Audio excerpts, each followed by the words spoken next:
Some movie sets seem cursed. Tragedy follows the cast long after the cameras stop rolling. Walking Tall, the 1973 cult classic, is no exception.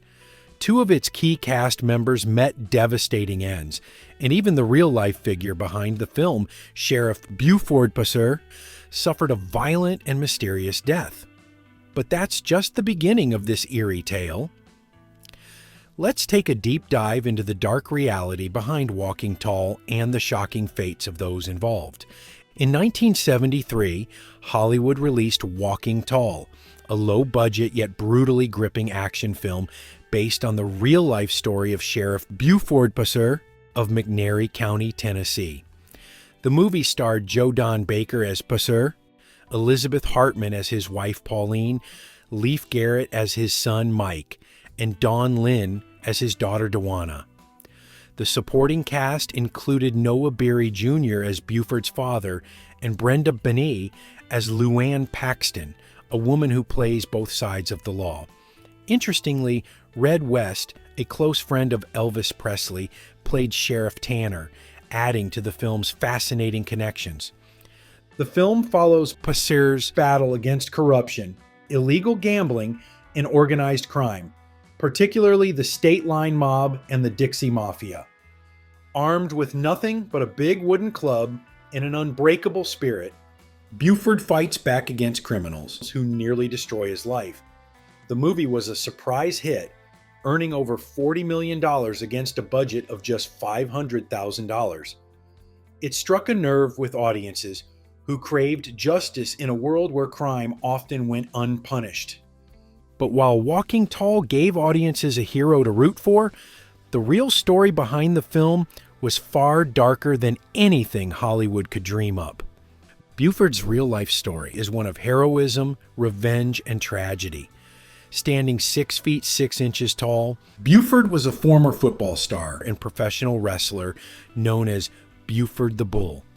He became sheriff in 1964 at just 27 years old, making him the youngest sheriff in Tennessee's history. Almost immediately, he declared war on crime, refusing to take bribes from the Dixie Mafia and cracking down on illegal operations. His aggressive approach made him both a folk hero and a target. Buford's fight came at a steep cost. On August 12, 1967, he and his wife Pauline were ambushed in a drive-by shooting. The bullets meant for Buford struck Pauline instead, killing her instantly. Buford's was shot in the face, his jaw nearly destroyed, but he survived. It took multiple reconstructive surgeries to repair his injuries, but the scars, both physical and emotional, never faded. He vowed to bring his wife's killers to justice. While official investigations failed to convict those responsible, many of Buford's enemies met violent ends. Carl Towhead White, one of the suspected gunmen, was later gunned down by a hitman. Some say Buford himself arranged it. Two other suspects, George McGann and Gary McDaniel, were found dead in Texas in 1970, fueling speculation that Buford has taken matters into his own hands. The alleged mastermind, Kirksey Nix Jr., was never charged for Pauline's murder, though he was later convicted of other crimes and remains in prison. To this day, Pauline's murder remains an open case, and in 2024, the Tennessee Bureau of Investigation exhumed her body for further examination, hoping to find new evidence after decades of mystery. Buford's war on crime made him a legend, but his life was cut short in a way that still sparks conspiracy theories today. On August 21, 1974, just one day after signing a deal to play himself in Walking Tall's sequel, Buford was driving home from the county fair when his car crashed into an embankment. He was ejected from the vehicle, which then caught fire. Officially, it was ruled an accident, with some claiming he had been drinking and wasn't wearing a seatbelt.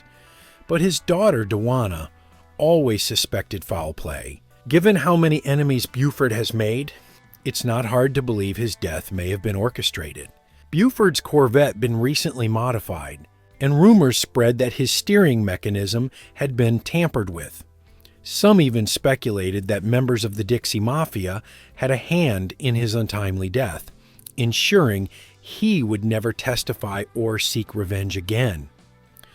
No autopsy was performed, leaving many unanswered questions about whether his death was truly an accident or something more sinister. Sadly, the tragedy surrounding Walking Tall didn't stop with Buford.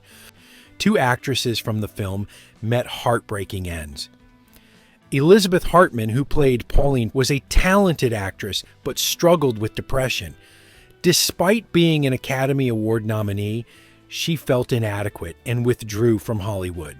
On June 10, 1987, she called her psychiatrist in distress. Later that day, she jumped from her fifth-floor apartment to her death. Her struggles with mental illness had been long-standing, and though she had sought treatment, she ultimately succumbed to her demons. Brenda Benet, who played Luann Paxton, also suffered a tragic fate. She had a successful career, starring in Days of Our Lives and other TV shows, but her personal life was marked by sorrow. In 1981, her son Christopher, whom she shared with ex-husband Bill Bixby, died of a rare illness. Devastated, Brenda fell into a deep depression. Just 1 year later, in 1982, she locked herself in her bathroom, put a gun to her head, and took her own life at just 36 years old. Friends said she had never recovered from her son's death, and despite support from those around her, the grief became too much to bear. And then there was Buford's own daughter, Dewana. She grew up to manage the Buford Museum in Adamsville, Tennessee, keeping her father's legacy alive. But in 2018, she took her own life as well. She had been suffering from multiple sclerosis, a disease often linked to depression, adding another layer of sorrow to an already tragic history. Despite the tragedies, Walking Tall left a lasting impact. The movie became a surprise box office hit, leading to 2 sequels, a TV series, and a 2004 remake starring Dwayne Johnson. Now it's time to hear from you. What do you make of the eerie tragedies surrounding Walking Tall? Let us know your thoughts in the comments below, and don't forget to like and subscribe for more deep dives into Hollywood's most fascinating true stories.